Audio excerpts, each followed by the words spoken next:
Soy Carlos Reich y te invito a que me acompañes a surfear por los salmos.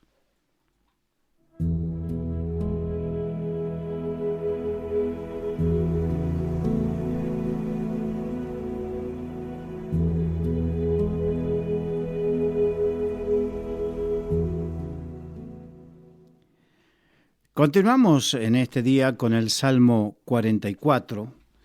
Este salmo que nos decía en sus inicios, nos hablaba de que recordaban de cómo Dios los había sacado, en este caso recordando la liberación de Egipto y los introdujo en la tierra prometida, y que reconocían que no había sido por su mano, sino por la mano poderosa de Dios. Y aquí, a partir del versículo 4, dice: Tú, Dios, tú, oh Dios, eres mi Rey. Manda salvación a Jacob. Por medio de ti sacudiremos a nuestros enemigos. En tu nombre hollaremos a nuestros adversarios. Recordando lo que había hecho Dios a favor de sus padres, porque decía, nuestros padres nos contaron, y daba a entender de que el testimonio de sus padres, recordemos que cuando fue escrito esto ya habían pasado 1000 y algo de años desde el momento en que Dios los sacó de la tierra de Egipto y los introdujo a la tierra prometida. Habían pasado varias generaciones, pero esas generaciones mantenían vivo el recuerdo de lo que Dios había hecho, de lo que sus padres habían vivido, de la mano poderosa de Dios y de los milagros que Dios había hecho a favor de sus hijos. Y con eso cobraban ánimo ante sus luchas actuales. Y por eso decían, cobrando ánimo, decían, por medio de ti, hablándose del Señor, sacudiremos a nuestros enemigos. En tu nombre hollaremos a nuestros adversarios. Qué bueno que es el testimonio de fe. La Biblia dice, aquel que no cree por mis palabras, creerá por mis obras, o sea, por mis hechos. La fe viene por el oír y el oír la palabra de Dios. Y también la fe se cimenta, emerge, fluye cuando escuchamos el testimonio de otros. Por eso es tan importante mantener el testimonio. El programa anterior había hablado precisamente en el inicio, qué bueno que el testimonio de nuestros padres sea de bendición para nosotros. El testimonio de aquellos que nos precedieron en el Señor sea de bendición y sea de motivación y de inspiración. Bendición, motivación e inspiración. Y que nuestro testimonio de fe sea de la misma manera, de motivación, de bendición, de motivación e inspiración para las generaciones que nos sigan. Estamos hablando en el ámbito eclesiástico, estamos hablando en cuanto a discípulos y estamos hablando en cuanto a los mejores discípulos que puedas tener, que son tus hijos. Que ellos puedan ver y participar de ese Dios, conocer a Dios a través de tu testimonio, que puedan confiar en Dios a través de ese testimonio, que puedan acercarse a Dios a causa de ese testimonio. Es verdad que a veces escuchamos gente que cuenta el testimonio de una manera que parece que no sabemos si está contando de dónde lo sacó el Señor o alardeando de lo que era. Son los malos testimonios, donde verdaderamente no se busca el espíritu, no es ensalzar a Jesucristo y a su poder, sino ensalzar lo malo que era o lo perverso que era. Pero aquí estamos hablando del testimonio de aquellos que reconocen, estábamos en el desierto. Estábamos esclavos en Egipto, nos sacaste de esclavitud. Estábamos en el desierto y nos perdonaste y nos transformaste y nos introdujiste en la tierra prometida y nos diste victoria a pesar de todos los pueblos que había en esa tierra prometida. Es como nosotros recordar, Señor, me sacaste de la miseria de mi vida, de la miseria del pecado, de la miseria de estar lejos de ti, de la miseria de todo lo que sucedía y de lo que yo hacía con mi vida. Me perdonaste, me transformaste, usaste esta vida que no vale para nada para ser un instrumento útil en tus manos. Me llamaste. Cuando nadie me quería y nadie me servía no le servía para nada a nadie, tú me llamaste y sin embargo tuviste en mí lo que otros no ven. Has visto en mí lo que otros no ven y depositaste en mí lo que nadie más quiso depositar, que es confianza. No es que Dios confía en nosotros, Él se fía de Él, de lo que Él pueda hacer. Entonces, tenemos la fe, esa fe que nos ayuda a enfrentar, la fe del testimonio de otros, nos ayuda a enfrentar lo que venga, enemigos, adversarios, porque nos tendremos que enfrentar. Presta atención, porque hay algo que quizás hay gente que no termina de entender y comprender. Tendremos que sí o sí enfrentarnos a enemigos, a adversarios,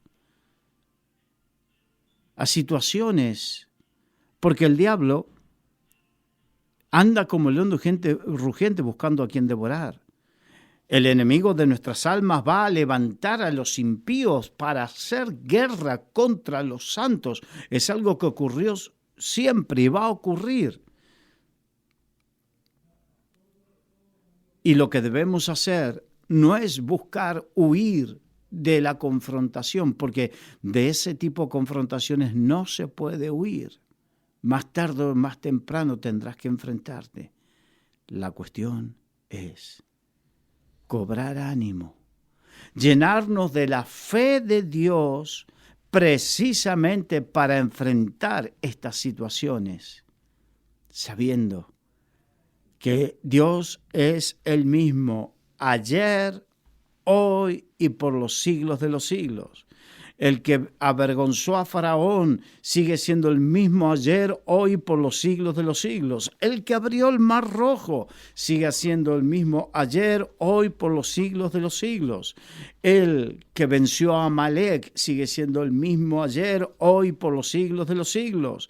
El que trajo maná en el desierto y trajo agua de la roca e hizo llover codornices para que coman carne en el desierto, es el mismo ayer, hoy y por los siglos de los siglos. El que venció a Jericó, aleluya, es el mismo ayer, hoy y por los siglos de los siglos. Y el que derrotó al amorreo, al jebuseo, al geseo, al fereceo, es el mismo ayer, hoy y por los siglos de los siglos. Por eso, el pueblo de Israel siempre recuerda. El pueblo de Dios siempre recuerda las batallas del pasado para cobrar fe para las batallas del presente y para las batallas del futuro. Y dice en el libro de Hebreos, y estas cosas quedaron escritas para que aprendamos, de tal manera que nosotros también, oyendo, leyendo, escuchando de esto, cobremos fe para saber que Dios sigue siendo el mismo ayer, hoy, por los siglos de los siglos, para enfrentar las batallas de hoy y las que tengamos que enfrentar mañana.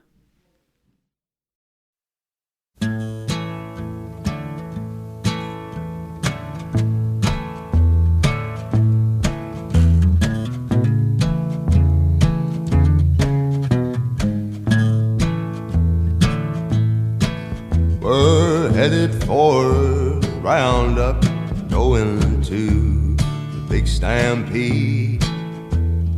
Old Dick Cosgrove's riding in the lead. Here's a rattling chuck wagon and a snorting bucking broncs, heading for the Calgary stampede.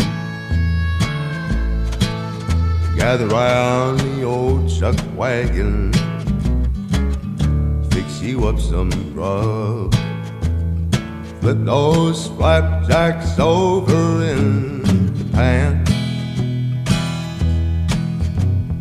Old Jim Ross, the cookie boys, he sure can toss them up, and his chuck is good enough for any man. We're a jolly bunch of cowboys, and we hope you are the same. Have no cares, laws we seldom heed. Come and gather in our circle, and we'll sing this roundup song, heading for the Calgary stampede.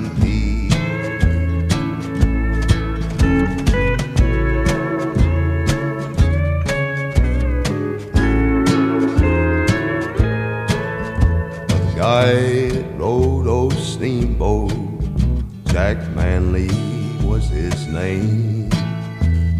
Better pal Cowpunch never knew. Way that horse toss rope and take the lead in hand.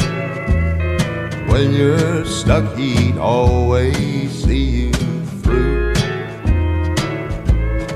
We're a jolly bunch of cowboys, and we hope you are the same. We have no cares, laws we seldom heed. Come and gather in our circle, and we'll sing this roundup song, heading for the Calgary stampede. Yes, we're heading for the Calgary stampede. Adio live, adio live,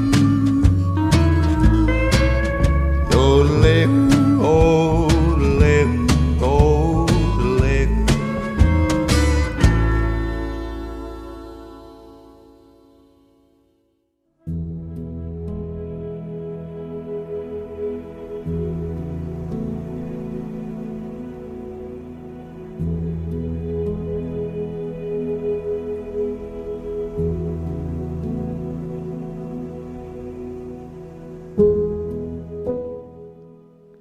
Y continuamos con este Salmo 44.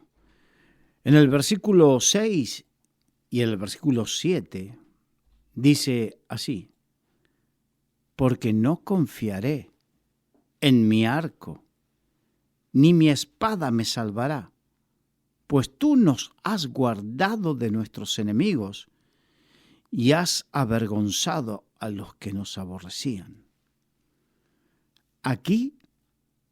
Aquí seguimos viendo, si recordamos versículo 1, 2, 3, seguimos viendo cómo la fe del testimonio de sus mayores, de sus antepasados, se manifiesta en ellos, porque ellos, la fe que hace que reconozcan que no fue su mano, sino fue la mano de Dios, el favor de Dios, que los ayudó y les dio la victoria en el pasado y los introdujo en la tierra prometida. Esa misma será la que les dará la victoria ahora, porque dice: no confiaré en mi arco, ni mi espada me salvará. Esto nos tiene que hacer recordar algo muy, muy importante. Cuando Israel salió de Egipto, no eran soldados, eran esclavos. No tenían formación en el uso de las armas, ni formación ni en táctica. No tenían ningún tipo de armamento ni formación para la lucha cuando salieron de Egipto. Y ni siquiera mentalidad, porque tenían la mentalidad de esclavos. Y cuando estaban en el desierto, en Éxodo capítulo 17, cuenta que le salió al encuentro Amalek, que fue cuando Moisés subió con Hur y Aarón al collado, y de ahí, cuando se mantenía con los brazos en alto, prevalecía Josué en el llano, que dirigía como general el ejército. Pero decimos tan rápidamente ejército. Recordemos, no pasó mucho tiempo de que salieron de esclavos de Egipto, sin mentalidad militar, sin disciplina militar, sin estrategia militar, sin formación militar y sin uso de armamento, y seguramente con un armamento muy escaso y muy rudimentario. Se enfrentaron a Amalek y lo vencieron. Entonces, ¿cómo podían ellos decir fue nuestra mano la que nos salvó? No les quedó otra que reconocer el poder maravilloso de Dios que les dio la vida, que les dio la victoria. Por eso 1.300, 1.400 años después, sus descendientes cantaban: no confiaré en mi arco, ni mi espada me salvará. Qué bueno que es cuando damos testimonio, demos el correcto testimonio, dándole siempre la gloria a Dios, para que las nuevas generaciones siempre entiendan, comprendan que no es con ejército ni con espada, más con mi Santo Espíritu, que no es por nuestra fuerza, es el poder de Dios, que no es por nuestra capacidad, es el favor de Dios. Pues tú nos has guardado de nuestros enemigos y has avergonzado a los que nos aborrecían. Todos los que salieron en contra de Israel en el desierto lo aborrecían, querían terminar, sin embargo fueron avergonzados. Desde Faraón en adelante fueron avergonzados, porque no solamente salían al encuentro, sino que aborrecían a ese pueblo y aborrecían a su Dios. Debemos entender que en el Nuevo Testamento el Señor dice que cuando mandó a los discípulos y estos iban a una ciudad y les dijo que en la ciudad que no nos reciban, sacuden el polvo, porque no los desechan ustedes, a mí me desechan. El pueblo israelí en el desierto eran aborrecidos porque aborrecían a su Dios. Los cristianos hoy en día somos y seremos aborrecidos por causa de nuestro Dios. Y en definitiva, Dios es el que guarda a su pueblo, lo guarda de sus enemigos y en definitiva avergüenza a los enemigos de su pueblo, porque en definitiva se constituyen en enemigos de Dios.